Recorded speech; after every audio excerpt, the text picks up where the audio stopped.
Ito ako gumamit ng fake. Nakakairita. Kasi hindi nasira yung skin ko. Nabili ko siya sa Hello Glow. Ito yung nagte-trending na toner. VC toner siya, guys. And guys, sure ako na fake to. Fake tong una kong nabili. Alin natin siya. Kita nyo? Sobrang bula nito. Ito yung original Para hindi kayo malito, ayan siya. May nakalagay na Hello Glow. Hindi ko na ito tatanggalin kasi baka mamaya malito ako.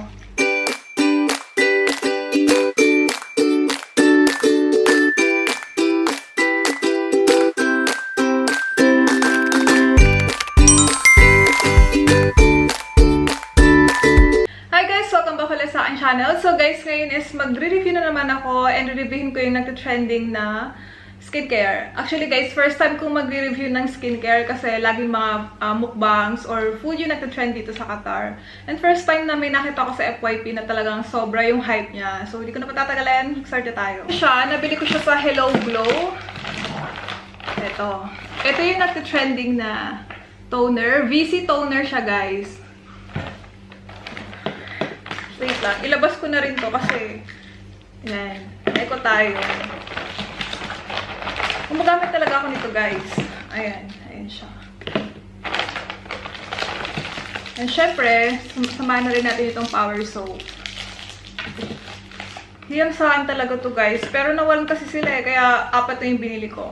Oh, nagbigay sila ng free.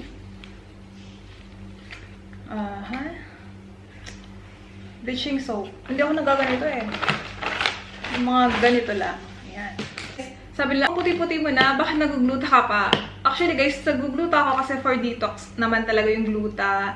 And side effect lang talaga na mamumuti ka. So yun siya. And user talaga ako nitong Neko tayo. And papakita ko pala sa inyo yung empty bottle ko kasi sobrang dami ko na nagamit nito. Talagang hiyang ko dito guys. So ito guys, yung empty bottle ng Neko tayo. Kasi sobrang hiyang ko talaga dito. Ayan. And nawalan sila ng stock kaya nung nagkaroon ulit, bumili ulit ako ng bago. Ayan, apat na yung binili ko kasi para may stock na rin ako dito. Okay guys, balik tayo sa toner. So ito siya, VC toner siya, made from China. And trending siya guys dun sa may FYP. Hindi ko alam kung pwede sabihin dito yung app na yun, pero alam niyo na yung may FYP, diba? So, hindi ako natatakot gumamit ng mga skincare na made in China kasi yung humahawak ng skin ko dito sa Qatar is Chinese siya. Kaya, and favorite ko yung brand nila na Bio Aqua, kaya hindi ako natatakot gumamit ng ganito. So, ito na nga. So, bumili ako nito. Ito yung una kong binili. Actually, yung asawa ko yung bumili nito. And tinatanong ko saan niya binili, hindi na daw niya maalala. Ayan. Sobrang tagal ko na kasi guys itong binili. Ayan. Dito ko rin siya nabili sa Qatar. Ang dami ko na ang dami ng bawas So guys, bakit nga ba ako bumili nito kahit na sobrang dami pa nito? Kasi guys, may napanood ako sa FYP ko. And marami doong nagpo-post na kumakalat kung paano mo spot yung original versus dun sa fake. And guys, sure ako na fake to. Fake tong una kong nabili. Kasi, compare nyo naman dun sa kulay niya, ay ito siya. Mas lighter yung kulay nito compare dito. And guys, next is yung sa amoy niya. Amoy sabon to. Amoy yung panghugas ng plato, pero hindi masyadong matapang. Pero yun yung amoy niya. Tapos ito, inamoy ko sa sasakyan kanina. Ang bango niya talaga. Amoy siyang lemon na may mint. Yun yung amoy nito. And sabi din doon, kapag shinake mo daw, dapat daw bubula. Ayan. So yan, diba? Mabula siya. Ganon. Pero guys, kasi, nung unang bili ko, na ganito pa siya karami, pag inaalog ko to, hindi siya masyadong bumubula. Pero ito, tingnan nyo. Effortless lang pero sobrang bula na. Kita nyo? Ayan. Siyempre, kita nyo dito mas mabula to kasi nga may ano na siya, may gap na siya para bumula siya. So, kaya ang gagawin natin, babawasan natin to ng ganito karami para mas makita natin kung mas bumubula ba talaga to. Pero guys, amoy pa lang talaga. So, ilalagay natin sa container muna. Ay, wait lang. Parang may pinaka-lock to para hindi siya mag-leak. Lagay natin to. Ang bango talaga nito. Ako. Ayan. So, isasalin natin siya. Kayo mag-alala. Gagamitin ko to. Yung mga pag magmamask. Ayan.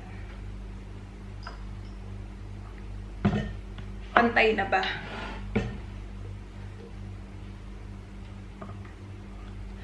Kakairita.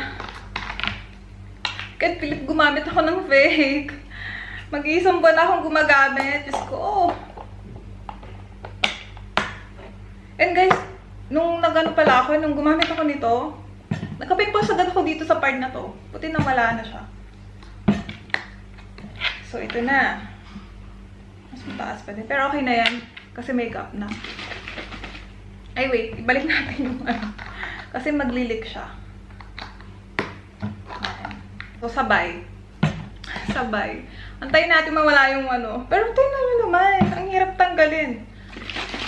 Antayin lang natin. Shake. Guys. Diba? Kita nyo? Sobrang wala nito. Ito yung original Para hindi kayo malito. Ayan siya. May nakalagay na Hello Glow. Hindi ko na ito tatanggalin. Kasi baka mamaya malito ako. Tignan nyo to. Iba yung tunog. Diba? Ito. Ay naku guys. Kayo na yung humusga. Kita nyo naman. Halos wala ng kulay.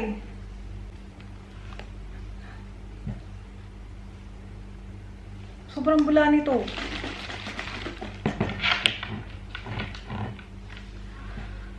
Ay. Diba? Halos puting-puti na to. Last na. Oh, ayan. Ano na? Diba? Ito ako gumamit ng fake. Nakakairita. Kasi nasira yung skin ko. And guys, kapag bibili kayo, alam niyo na kung paano spot yung original versus dun sa fake. Kailangan mas mabula talaga siya. And amoy siyang lemon na may mint. Ayun talaga yung amoy niya. So guys, dito ko natatapos itong vlog na to. And maraming salamat sa panonood. Bye!